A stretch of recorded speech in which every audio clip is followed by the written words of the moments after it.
Hi Bearcats, this is Paz Moran bringing this week's Ticker Update. Niket A. Sanda has been appointed the new Dean of Weizmann School of Arts and Sciences effective July 1st, 2026. Currently, she's the Associate Dean for Student Success and Strategic Partnership and Interim Associate Vice President for Community Impact at Ohio University. Her research has focused on conflict, peace, religion, politics, minority rights, and Turkish politics.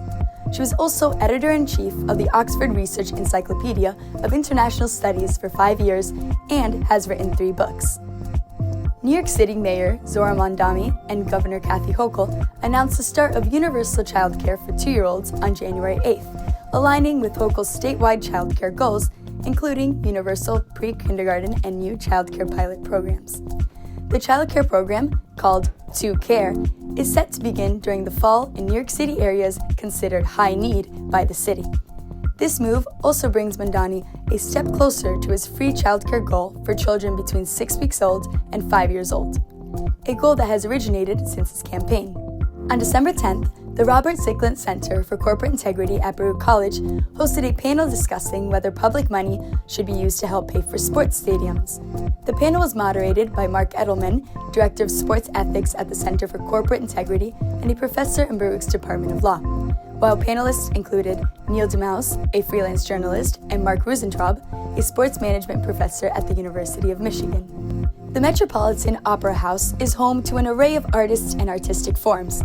Singers, conductors, designers, and dancers alike call the Opera House a living space for creatives. Despite the liveliness of the institution, creativity is not free, and financial struggles have changed the once living home for art.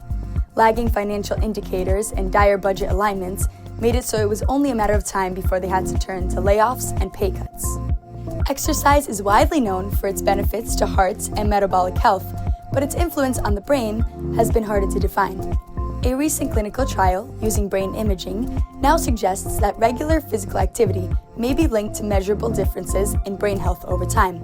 The findings come from a randomized clinical trial conducted by researchers at the Advent Health Research Institute and the University of Pittsburgh. The New England Patriots defeated the Denver Broncos 10-7 in the AFC Championship and are heading to the Super Bowl for the first time in 7 years. This franchise went through its struggles after losing Tom Brady in 2020. However, this year's Patriots team is heading to Super Bowl 60 to face the Seattle Seahawks in an unexpected yet heavily anticipated matchup on February 8th. You can find all these stories and more at theticker.org. That's all for this week, Bearcats. Join us next time.